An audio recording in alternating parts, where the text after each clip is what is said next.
who know me, others may not. Before we get started, I want to get a sense of who's here.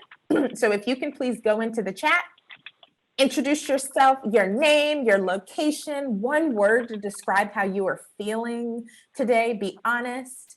That would be great. So I'll give you 20 seconds to intro yourself in the chat. Thank you. We have Rachel from Fort Wayne and exhausted.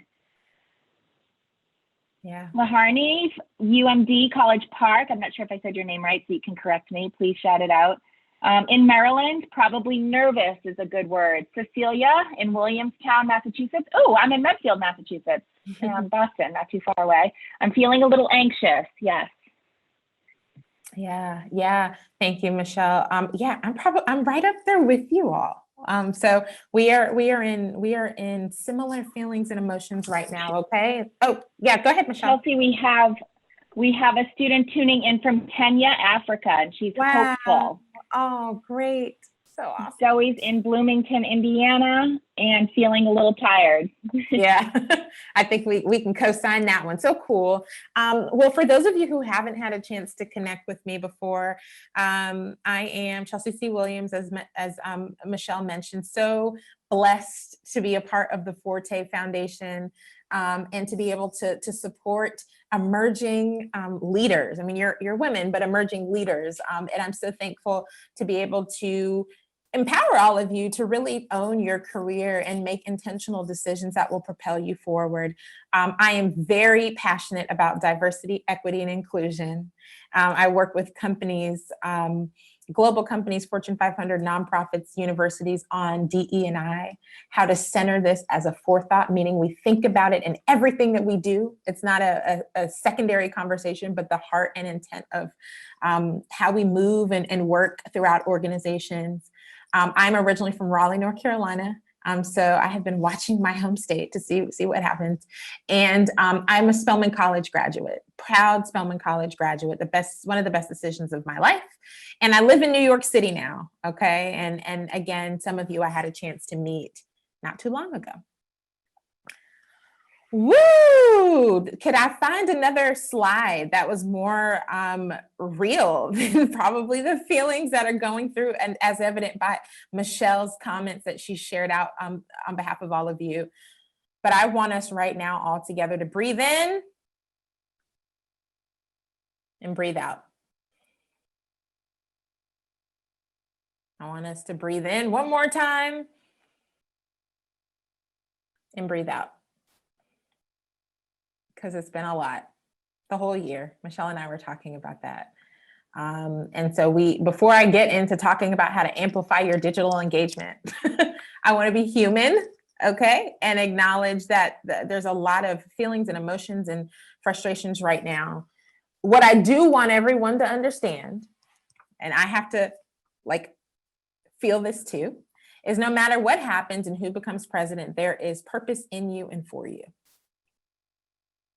And it's hard because sometimes it feels like that's not, how could you say that, Chelsea? And there's no way, you're missing it. And I am basically saying what I have to remind myself as well. We are very hopeful for many different views here. So there's many views about what we're hopeful will happen, but I want everyone here to know, no matter what happens, there's purpose in you, there's a plan, and you are a part of the solution in the future, okay? So I just wanna start there before we get into what's next. Your brand, your purpose, the bigger impact you have on the world. Some of you saw this when we were together. I'm not gonna repeat the presentation, but I did wanna go back because I think now, in moments of anxiousness, frustration, sadness, we gotta go back to the drawing board about our purpose, about our vision, about our mission, about our values. Because this is what's going to be able to help you show up as your best self digitally, virtually.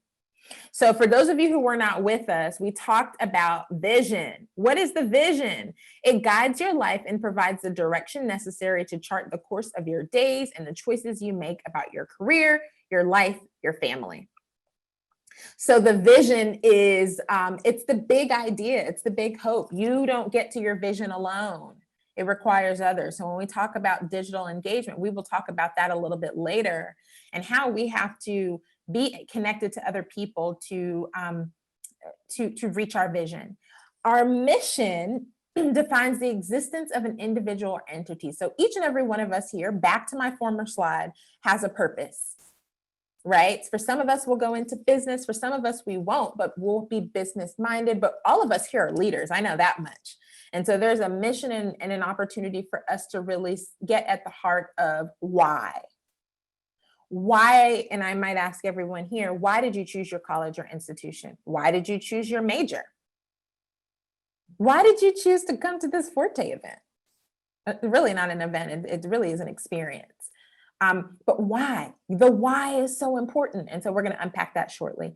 And then the final is values. They define the things that you believe are important in the way you live and work.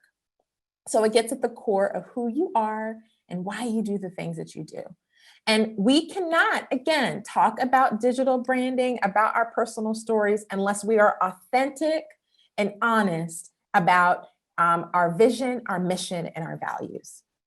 So do I have anyone here who, as I talk through vision, mission, and values, are you clear, or do you kind of have some idea about any one of these three pillars that you would want to share right now in this moment? Do I have someone who has a perspective to bring to the table? What do we think? Anyone have any thoughts around your vision?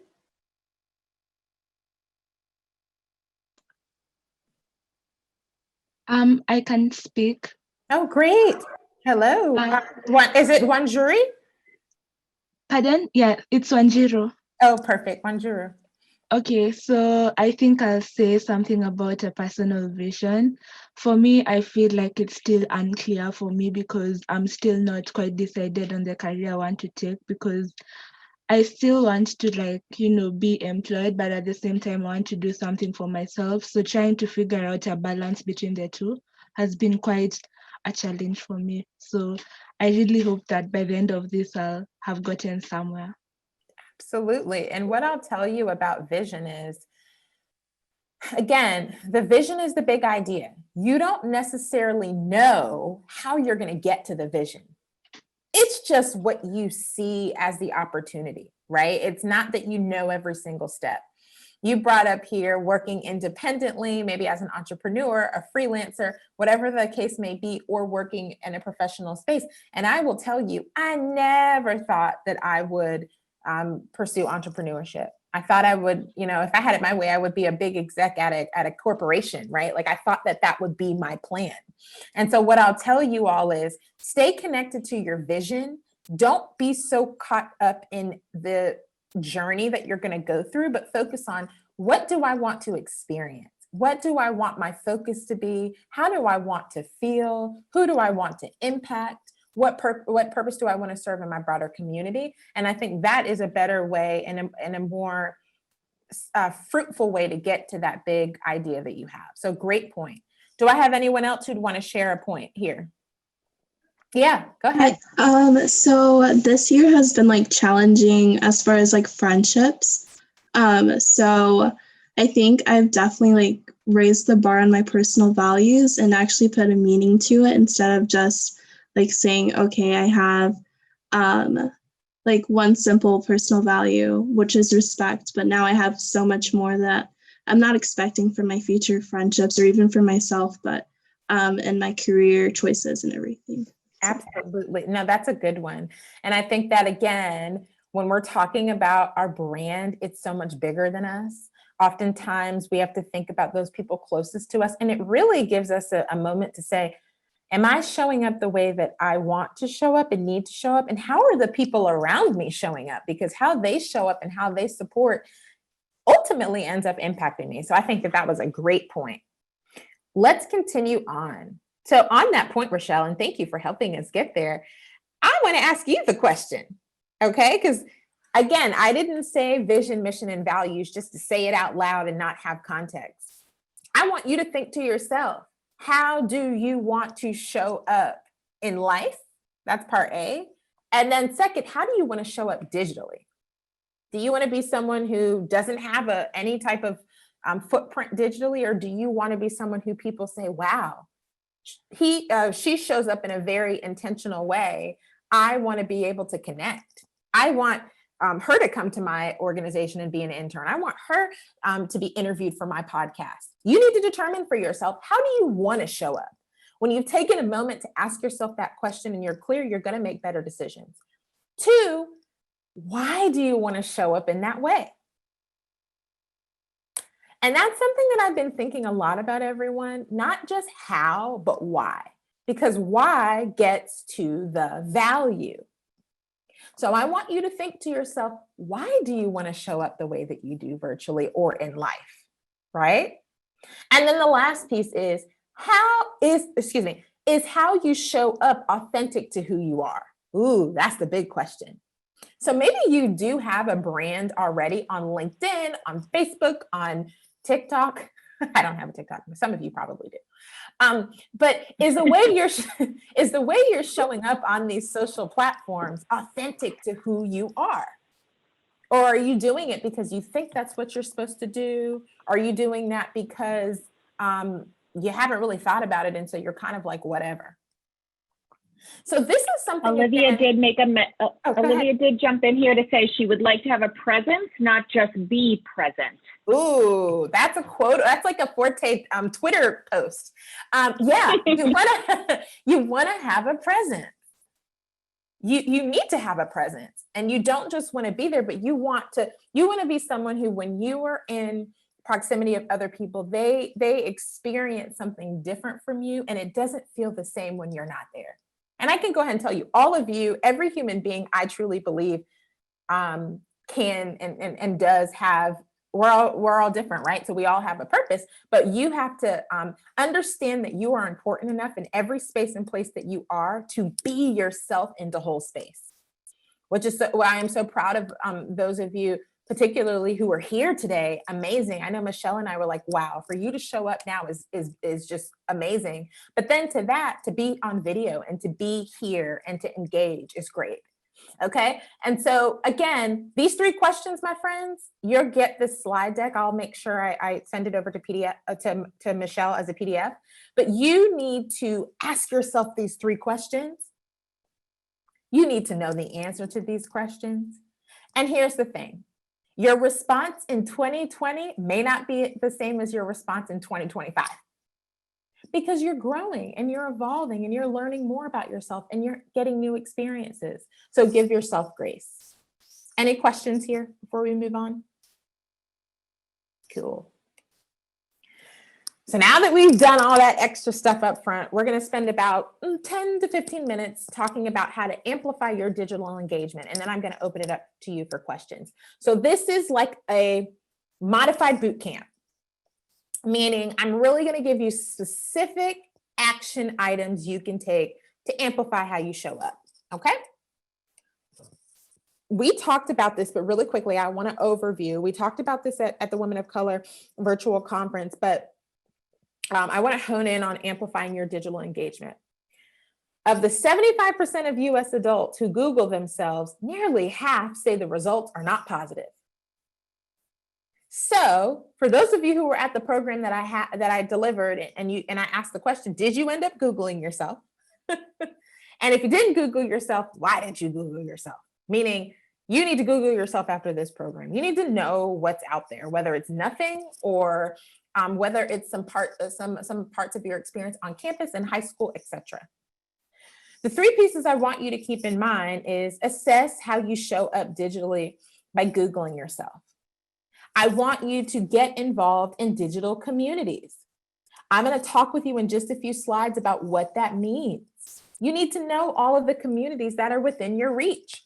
Your college, your university, the alumni association of your college and university, the clubs and organizations you're a part of, your high school. Okay. Some of you might be in sorority life or fraternity life. Or sorority life, I should say.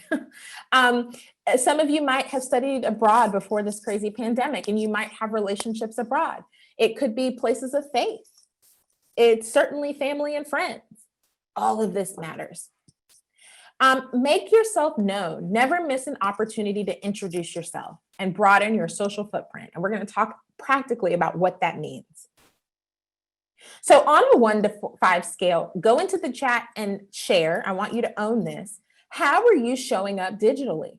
5, excellent, meaning you're rocking it out and you are not playing any games with your social footprint. Or 1, needs improvement. Be honest and open, and then Michelle will tell me what she sees. Mostly, we have 3 3s, a 2, a 4. That's all so far. Okay. Another 4. They're slowly finding their keyboard. That's okay. That's okay. And keep putting them in even as I speak. 3 tells me maybe that this program can give you some pointers, and you can take those 3s, and maybe in a few weeks or a month, you'll feel like you're at a 4. For those who are at a 4, maybe there are specific questions you have to help you get over into the 5 category. And again, I want you to do that when we ask questions at the end. And I didn't see any 1s or 2s, but if anyone is feeling like they're 1 or 2 and didn't share, you amplify your digital engagement by understanding A, how important it is, and then B, how to do it. And again, that's Here comes a few more 2s coming in, Chelsea, okay. so I think you have a good mix. Yes. Yeah. And the 2 pieces, there's an opportunity for me. Maybe I never thought about this before. I didn't think it was that important. And here's what I'm going to say to you, my lovely ladies. I wish I knew when I was in college and when I first graduated Spelman how important digital engagement is and really your digital brand. Now, I didn't have a bad digital brand, and I know none of you do, but I just didn't understand how important it is in navigating your career, in building relationships, in building confidence, in fighting imposter syndrome, all of those types of things. When you understand how important your brand is, you can show up in a different way. Okay? Let's move it forward and dive a little deeper. Okay, we've talked about it. Have you Googled yourself? Has anyone here Googled themselves? Or did you Google yourself after the program? I'm seeing some nods. Yes, no, maybe so. So if you Googled yourself, go into the chat and put yes. If you didn't, put no. There's a few yeses coming in. Okay. Yes, with a few extra S's there. So a lot of yeses. I love it. Love it. So good. Well, this isn't a long enough program. I would ask you, what did you discover about yourself? But you know that information, which is really important. Some of you probably saw yourself maybe quoted in a few parts of your campus website. Maybe you were involved in high school, you won a scholarship program, active in faith or church-based community. There's 1,000,001 different reasons you could have found yourself. Maybe some of you Googled yourself and you found another person with your exact name who has a strong brand presence and you don't. And it's an opportunity for you to really own your story. I'll tell you all the story. Chelsea Williams, very common name. So when I was in high school and I searched myself, I don't remember why, but I searched myself, and there's a singer, she lives in California. Her name is Chelsea Williams. And I said, there's another Chelsea. And she's a very good singer, plays the guitar. And I'm like, wow, she's really branded herself. And then as I got into Spelman, I started learning the importance of branding, but I never did anything. I just said Chelsea. I was just like, I'm just Chelsea. I'm Chelsea. And then professionally, when I thought about my name, a common name, I was speaking and I said, my middle name means something very special to me, Christine. And it's very special in my family. It's a common name across my family. And I said, you know what? I really want my brand to be associated with Chelsea C. Williams. Like my middle name for me means something. So I started branding myself as Chelsea C. Williams. And now that's just a part everywhere that I show up. I include that. And people could say, why? But to me, that's a part of distinguishing who I am and really representing a part of me that matters. And so here's my point. It may not have happened to you before, but now you can really sit there and say, how do I want to show up? And you can own it. And then you can start to represent yourself in that way. Okay. Any questions or comments on Googling yourself? Okay, cool. Digital engagement. So today in our few minutes, I want to talk about 2 hacks. I'll call them hacks that I think are important in digital engagement. Everyone, we know that there's a ton of social platforms, right? Tons. Twitter, Instagram, YouTube, Snapchat, TikTok, Facebook, LinkedIn. For the purpose of professional engagement, I'm going to talk about LinkedIn, okay? Now, I will tell you all, depending on what you want your profession to be, some of these other platforms could be just as important, right? So I talk to a lot of people who are in like public relations or media or journalism. They all have a Twitter. Even government, they have Twitter. That is still a staple social site. Honestly, even for the work that I do, many people who are speakers or DE&I consultants have a Twitter. So you want to understand social platforms from the standpoint of what career or sector you want to go into. That's first. A lot of people who are in marketing roles have an Instagram, and that's a professional piece of their work. LinkedIn across the board is generally for most people, but professional services, your financial services, your lawyers, those kind of roles, mostly LinkedIn, as you can imagine, is a central place. So when we talk about digital engagement, today I'm going to give you some hacks for LinkedIn, and then we're going to talk about Zoom meetings. If I was to ask you all, and actually I am, think about when COVID-19 started and we all had to start working and learning remotely. Think about it. How many Zoom meetings or conferences, events, career programs do you think you have been on since March 2020? Put the number of Zoom career meetings you think you've been on in the chat.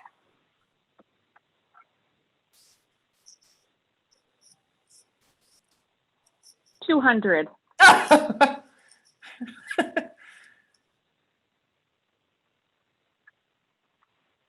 10 seconds, share. More than 30, 500 plus. You can also unmute yourself and Yeah, you can share. share as well. 250, 50, more than 30, 150 question mark, probably around 30. Okay. Probably around 50, sorry. Okay, that's okay. 30, 100 plus, yep. Cool. So I don't know if anybody's asked you that question lately, but they haven't. Now I know. Well, that's a lot. Transparently, whether it's 30 or 5, someone I think said 200 or 500, that's a lot. And so what's my point here? Wow, everyone. You either had 30 opportunities to make an impression or 200 opportunities to make an impression. Let it sit. Let it sit. Depending on how many people were on the program or in the Zoom meeting, you really should divide that by the number of people that were there. So my point as we go through the next slide is don't miss a moment. Don't not show up. That's the reason why in the beginning when I was saying introduce yourself and Michelle was sharing, you never know what connections you're going to make with each other simply by being present and holding space to introduce yourself. Okay. And so that's very, very important as we go forward, everybody. I can't tell you how many people that I have met business-wise and fellow professionals through Zoom meetings. So the two things that we're going to focus on in our time together before questions, and we're getting there, are the following. LinkedIn. First of all, I think everyone here have a LinkedIn. Just say yes. Unmute yourself and say yes or no. We'll put it in the chat. Yes, Okay. yes. Yay. It's my favorite form of social Okay. media. Okay. I love it. Other LinkedIn people, can I hear a yay if you have LinkedIn? Yay. Okay. Yay. Awesome. Yay. We're a small Yay. group, so it's okay. Okay. It's okay, ladies. We can warm up a little bit. It's just 13 of us. So for LinkedIn, I thought, and I polled, what are the most important functionalities of LinkedIn that students and early career professionals need to make sure represents their brand? And the 4 that I came up with in speaking with folks are the following. And you don't have to write too intensely, you'll get this presentation. Elevate your profile. So the things you need to be considering when you think about your profile is your header. If you are just telling me that you are a second year student or fourth year student at your college, you're missing the opportunity to brand yourself for career. So you see here, I have second year marketing major at PSU, pursuing an internship in corporate social responsibility. You're telling me you're here, you're telling me what you're studying, you're telling me your school, you're telling me what you're interested in an internship, or if you were graduating, a full-time role. And then you're telling me the role, the niche, CSR, corporate social responsibility. Can you imagine all the LinkedIn profiles? If I go through someone's profile and in just their header, I can get all that information from them at once. It helps me decide, do I want to continue looking at the profile or is this out of reach? So if you can go back and make sure your header is specific and targeted, I believe that it will help you, particularly in this current current economy and reality. 2, the about section. Students, the about section is not for you to drop a long bio or to give me a thesis, but it is good for you to give me a little bit more color and information about yourself. I would say, what are the 4 or 5 things that I have accomplished or experienced in college that I would want someone to know beyond my header? So the about section is not a place that you need to go back and repeat. I'm a second year student at PSU pursuing an internship. That would be a waste of space, right? But you want to think about the other unique experiences you have that somebody might want to understand in their first snapshot of you. Next hack, recommendations. Do you have recommendations on your page? Is there someone you could ask to write a recommendation? It's called social proof, meaning it gives someone a little bit more information about who you are, your character, your contributions. I want everyone here to think about someone in their network who they could reach out to and ask to write a letter of LinkedIn recommendation for them. It literally takes a few minutes. And I think that that would be a great next step after this program. How's your photo? Do you have a photo? Do you have a banner to show your personality or to address a theme that's passionate to you? If someone here is creative, do you have a website that you would want to bring people to? Are you someone who is in research and you have published research? You could put the link to your research there. The point is, I want you all to start to get creative with LinkedIn and make sure you're maximizing your story through the platform. The other things you want to keep in mind, leverage groups. Do not be a part of groups and not introduce yourself. Do not join groups and have them sit on a countertop and get dusty. Be present in the groups. And this goes for Facebook too. I can't tell you how many people tell me, based off of their industry or sector, they have found mentors, advisors, and internships off of Facebook and LinkedIn groups. To the point about groups, are you leveraging hashtags? I want you to think about the industry or sector you're interested in. If you're interested in asset management, investment banking, social media, corporate social responsibility, accounting, you should be searching in the search bar, Big Four accounting, investment banking jobs. Hashtag, just like Instagram, everybody. It's the biggest secret for LinkedIn. Just like Instagram has hashtags, LinkedIn has hashtags, and people don't leverage them nearly enough. That's a great way for you to search through internship opportunities, full-time opportunities, and meet people who are in your designated career field. And then the 4th one that I'm most passionate about for all of you rock stars is to post and share relevant content. So I hope after Forte Women of Color or any other conference you might have gone to, the finance fast track, etc., that you shared a post that you were a part of an amazing virtual experience and what you learned. Some of you did, because I certainly saw the Forte team get some shout outs, and some of you included me as well, which was awesome. But the whole point is, you want to be able to share what you're doing. Nobody's going to know unless you give them that information. Okay.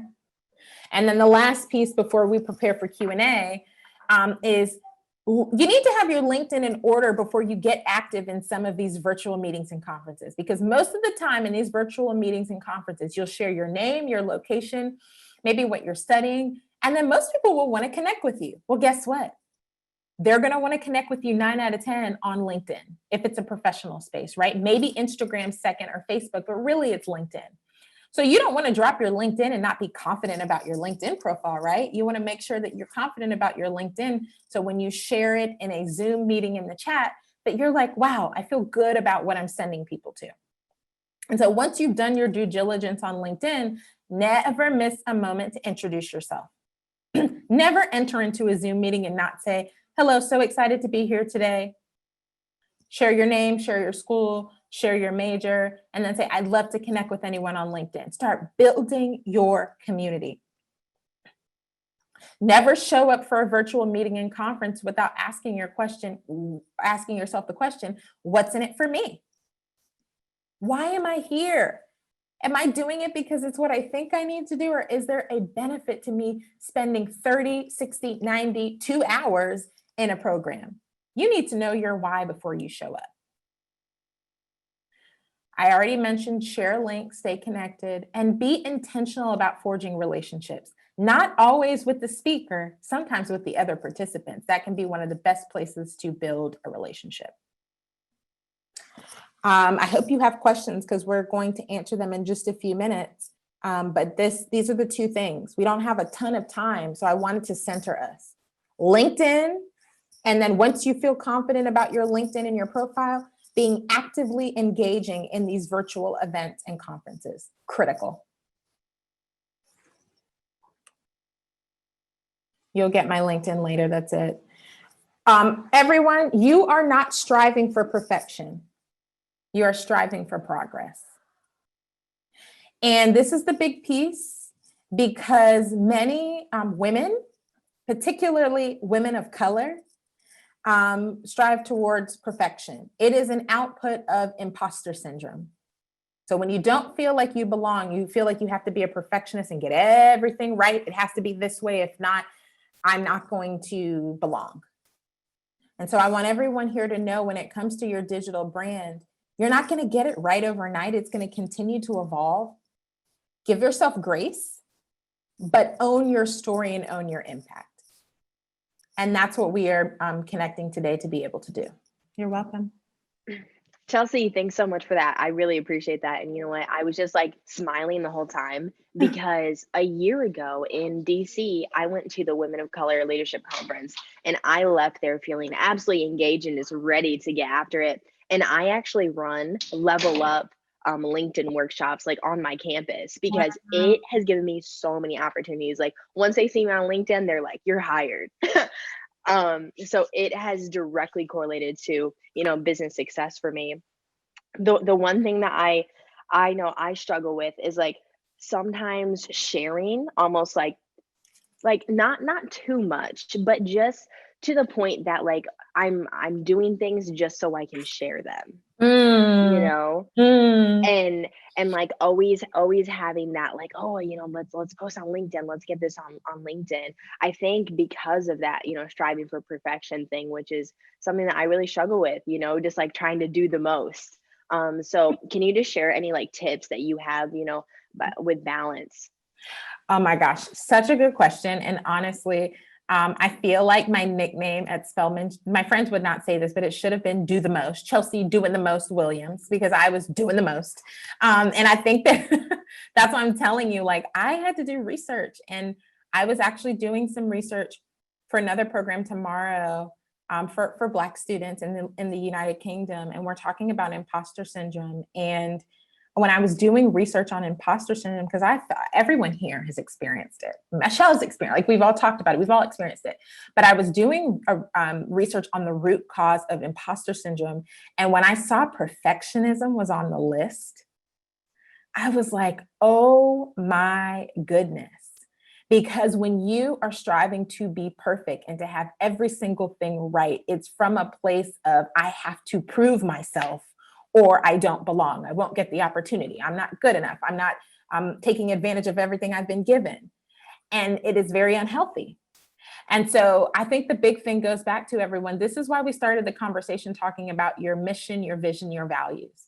Olivia, yes, your mission, vision, and values will continue to change through your life. But right now, what's your vision? Right now, what is your mission, the specific role that you want to play at your campus and in the broader community? And your values, why? How does it connect with who you are? If you all can get even just the thought process of that down on paper, if you can just get it to like, whether it's a vision board, a Pinterest board, whether it is like a list, Post-it notes somewhere that you can see, and you can visit that on a regular basis, it'll help you. Because there are times where even for me, I say to myself, this is important. It's a good thing to post, but is it necessary to post? And I think that when it comes down to LinkedIn, it's not a formula. You need to be authentic. When you have something that you want to share that's important, that's going to serve other people, because really LinkedIn is a place for you to share information to empower people. It's not a braggadocious, it's not really meant to be a braggadocious, to be honest, a braggadocious platform. It's meant for you to forge and build connections and relationships. And so if you can remember that, I believe that it will help you. Is that helpful, Olivia? Okay, Olivia's getting her grub on. I'm gonna get mine on after. Cool, awesome. What other questions do you have? I have a question. Sure. On LinkedIn profiles, you see how like in the about section or on the person's name you have second or first. What does that mean? Oh yeah, you know what? Really quickly, we've got time. Why don't I go into LinkedIn really quickly? I think that's okay. Yeah, let's see. Because I think it's just easy sometimes for you all to see it. Okay, I'm pulling it up, so give me a second and then I will screen share. Although they've changed the LinkedIn, I logged on this morning. I'm like, this looks like Facebook. I thought I went into the wrong platform. Okay, so here's an example, everybody, of hi LinkedIn.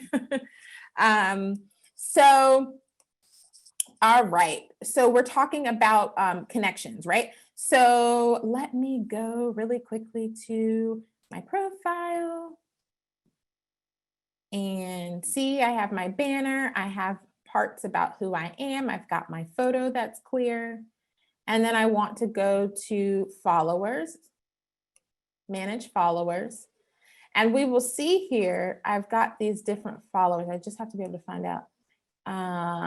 David's a good one.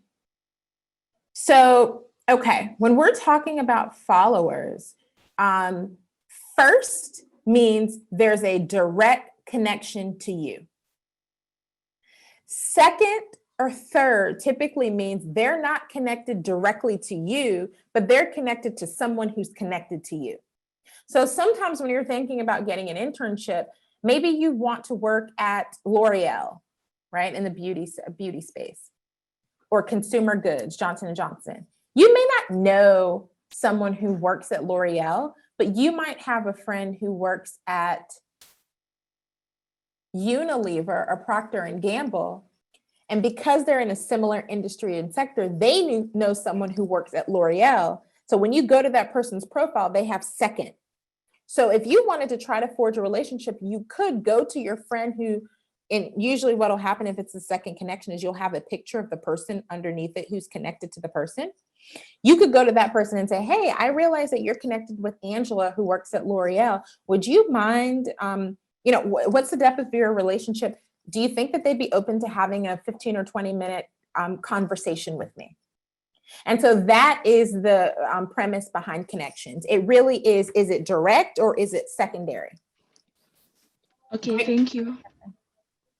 Right question. Any other? There were a couple questions, Chelsea, in the chat. I don't know if you can see them. Let me scoop it up. No, it's okay. I'm gonna log out here and see. Yep, I can see it. Okay, cool. So what are some of your tips on mindfulness? Ooh. Stop trying to do a million things at once.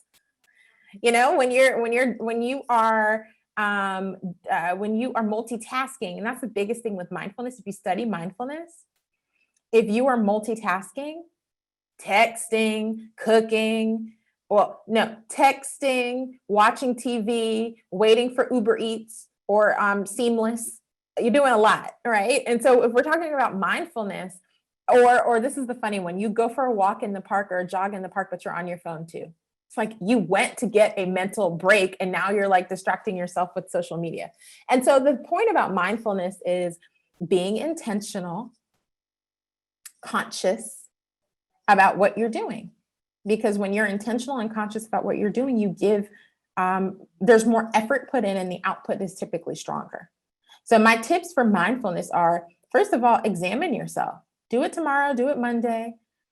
What does multitasking look like for you?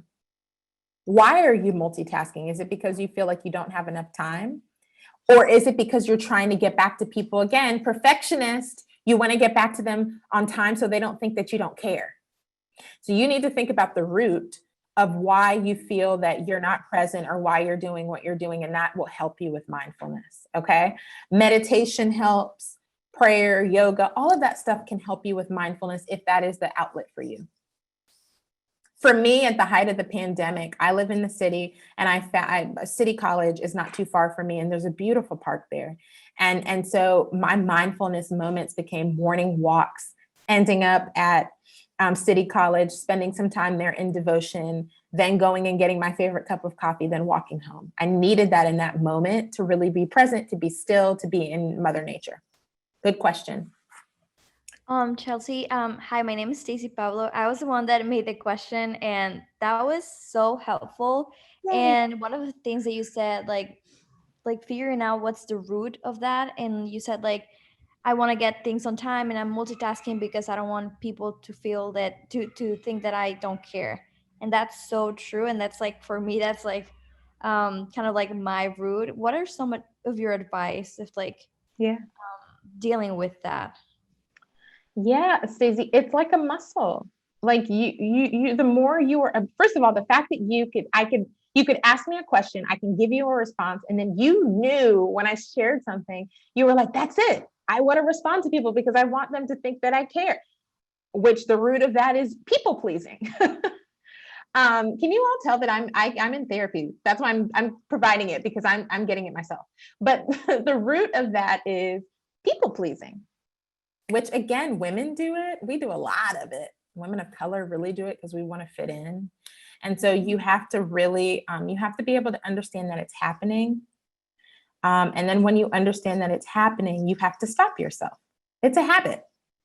So when someone's texting you, you either don't respond because unless somebody's unless somebody's like really in danger, right?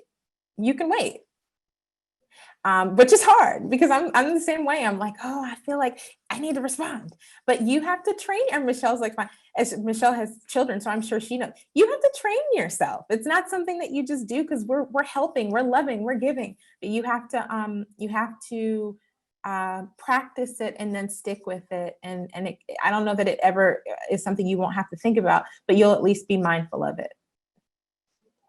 Yeah, thank you so much. You're welcome, Stacy.